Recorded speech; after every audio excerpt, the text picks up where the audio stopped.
I finally have Re-Destro to level 100. I don't have him to level 110 or level 120 because I focused on primarily getting his piece board completely done first before I went for any DX copies of Re-Destro or DX piece copies of Re-Destro. This is the team we are going to be running in Ultra Arena to showcase him. And look at our BP. I have 453,920 battle power, whereas the enemy has 498,000 battle power, and we are going to beat them. I have taken on people with over 500,000 battle power and beat them with perfects. So this team is really, really solid, and a lot of it is thanks to Re-Destro being the amazing tank that he is. Now, I'm going to give a little shout out though to this memory here that is on Re-Destro. This is a free-to-play VE tower memory. I don't even have it fully DX'd. I have it one copy into it and that's it. But if you were to fully DX this memory, this free-to-play memory is insanely good on Re-Destro. The reason it's good is because it does a couple of things. So it increases character's defense by 25% when equipped by a villain. That becomes 40% if you get it fully DX'd. After receiving an attack from an opponent with lower defense, increases character's skill impact by 15% up to 3 times, and increases critical hit rate by 20% up to 3 times, which just makes him hit really hard with his attack all skill. And then of course his plus ultra has pierce as well, which makes him really insane. But he only has pierce if he has stress level of 10. I'll show you guys his ability boards and where I have him at. So his advanced leveling is completely done as far as it can get for right now, with only having the piece board done. And then if we go into the ability boards, you will see that his DX piece board, I do not have anything done. Like I said, I haven't bought any DX pieces, but his basic route and his piece route are completely done. Just to recap what he does, he is a tank. I'm not going to go over all of his kit individually because I've talked about it before when we initially reacted to him coming out, but he is a tank. He draws aggro as long as he's below 5 stress, and then every turn afterwards, as long as he is reducing damage, which he does with his second action skill, he draws aggro. He gets a last stand. He can be very, very tanky, and then with the memory that you put on him, he can do a lot of damage. He gets that extra crit rate and stuff, and it just makes him one of the best tanks in the game, and he is very, very good. But I've rambled on long enough. Let me show you how good he is in Ultra Arena, and then we'll take on Climax Battle. All right, so for the start here, I'm not going to worry about targeting because they are going to be faster than me. I'm going to be forced to target Ida anyways, but I have attack all. So once again, targeting does not matter. We'll go ahead and start our turn. We don't get stunned because of Nijire. So speed advantage does not matter. You can see how much damage Re-Destro is able to do even turn 1.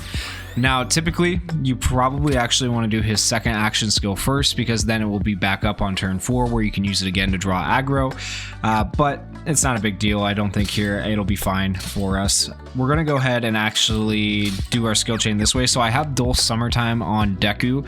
That gives your whole team evasion if you use an action skill in a third or later successfully executed skill chain. We're going to go ahead and make Deku go second this time. That way we don't proc that evasion, since we still have evasion on Deku and Uraraka, and we don't have to worry about an attack all from anyone but the enemy Uraraka. This way we'll be able to have more evasion later on, essentially.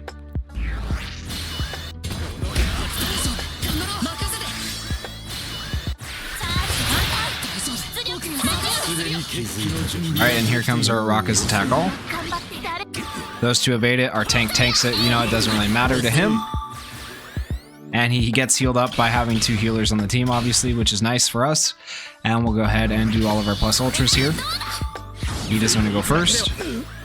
Nijire is going to have her attack all right here. So she'll hit the other 2. Ida will dodge.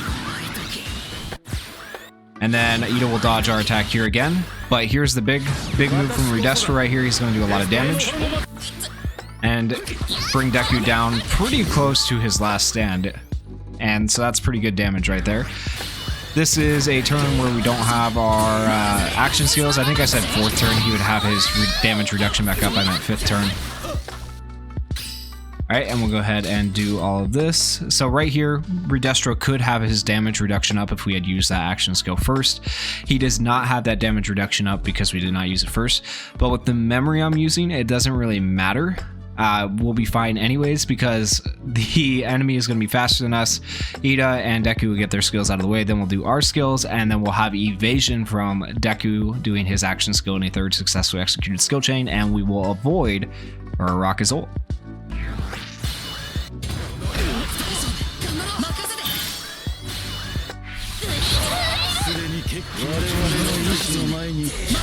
So this also shows just how good Dull Summertime is in addition to using Re-Destro, but this team is insanely good right here, right? So see, we evaded that, took no damage from that plus ultra, and we're good to use these action skills here.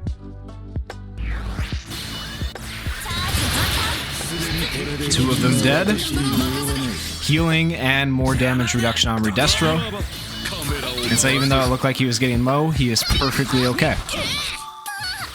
And now look at his health, back up to half. This team is insane, right? Really annoying to get through.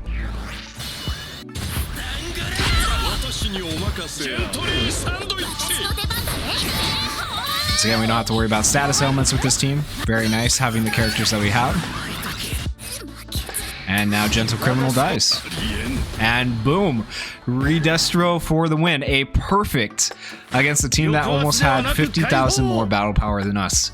That is how good Re-Destro is. Now, I am running him with kind of, you know, really good units, but I said from the beginning, guys, Najire is insane. There you go. Najire is insane as well. The Dull Summertime is insane. This just kind of showcases all the things that have come out lately have been very PvP oriented and very, very good.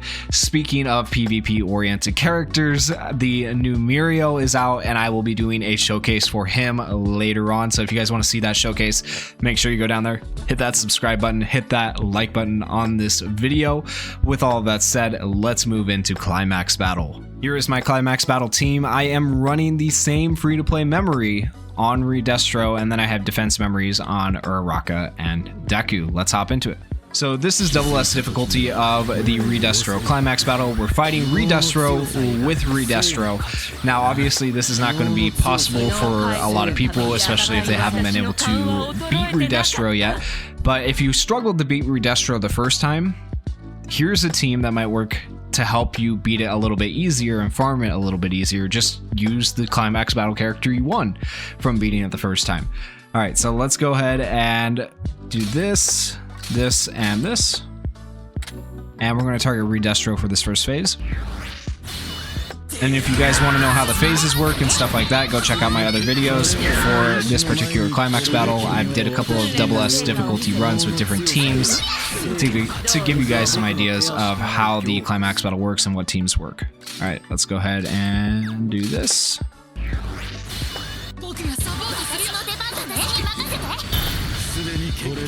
Damage reduction. And they're forced to keep targeting him, which is fine. We'll go ahead and do all of our plus ultras now.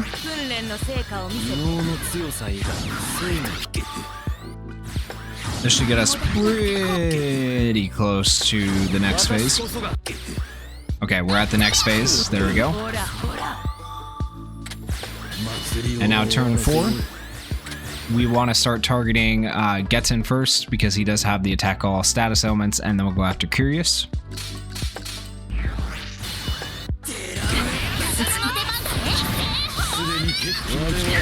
Ooh, look at that damage from Re-Destro. It's actually insane. It's such good damage. Alright, we're going to go ahead and wait a turn. That way we get our Coral skill chain.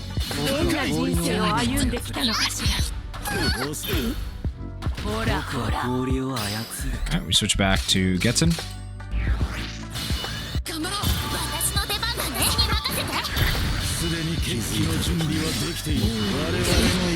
And a good alternative to this, I ran a team like this, but if you don't have the Re-Destro yet, obviously, you could run either SR Kirishima, the Yukata Kirishima, or the UR Fantasy Kirishima. They work pretty well for this as well. Hopefully we don't get stunned. Okay, we're good. Alright, Getten should be dead right here, hopefully. We should kill him. Yep. Oh, so close. Okay, there we go. Now he's dead. And so anytime you have a piercing shot, they get a barrier, which is kind of annoying. So keep in mind whenever our Re-Destro is over 10 stress, he has piercing shot with his plus ultra, so they get that barrier, which, yeah, it's whatever. We can work around it. But that's why you can't run characters like Fantasy Sue, because it gives them evasion and barrier and stuff, and it just makes it too hard. Alright, we'll go ahead and wait a turn.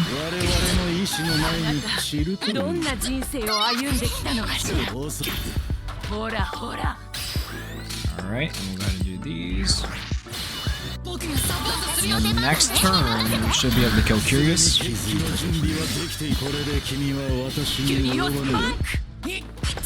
she's going to counter all of our normals. That's the most annoying part about Curious, really, but it's not that big of a deal. Obviously, our health is fine. Alright, and Curious should die right here.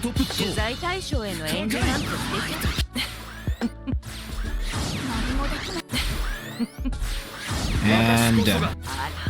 Oh, so close. Okay, she got evasion. Alright, there we go. Now she's dead. Now we move on to just rinse and repeat. Go after Re-Destro. When we get to the next phase shift, he will blow our characters out. Our Re-Destro will come back in with 2 rare characters. We'll let the rare characters get killed, and then we'll just continue like nothing ever happened. Alright. This is a longer climax battle, keep that in mind. It's going to take you quite a few turns to get through this. We are currently on turn 15 and we're halfway done, so yeah, takes a while.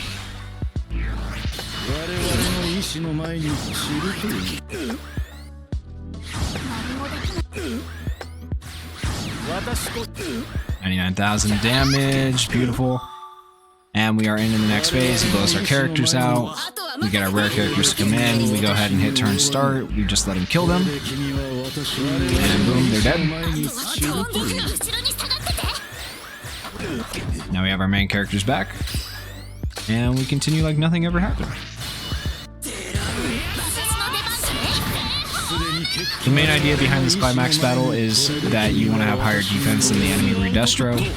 All of these characters have higher defense because we have defense memories on them. Deku gives defense, or does he give damage reduction? I can't remember.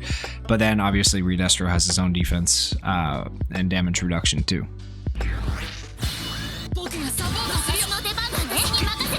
To clarify, damage reduction and defense are not the same thing too. So if you see a character that says has damage reduction, it's not the same thing as having higher defense. Alright, we'll go ahead and use all of our plus ultras here.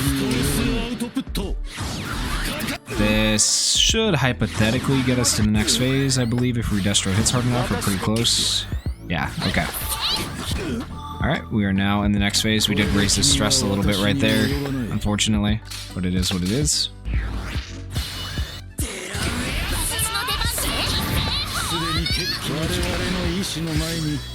He's raised his stress, but hopefully we'll be okay.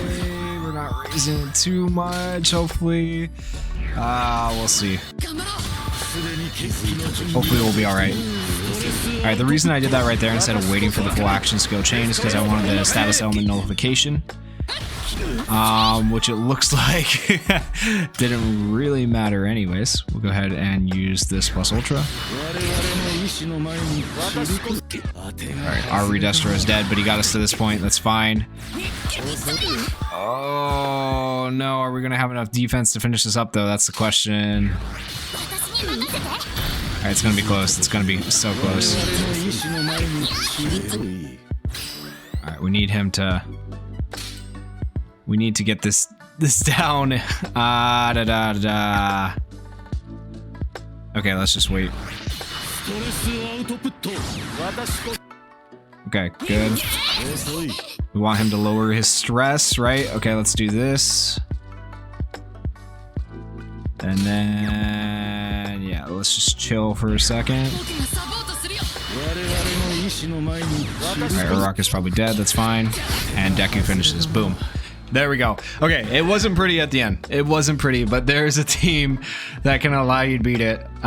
if you have been struggling with it. And it wasn't really that hard up until the end. You just had to think a little bit and be careful with your units. Honestly, that was not that hard to get to that point.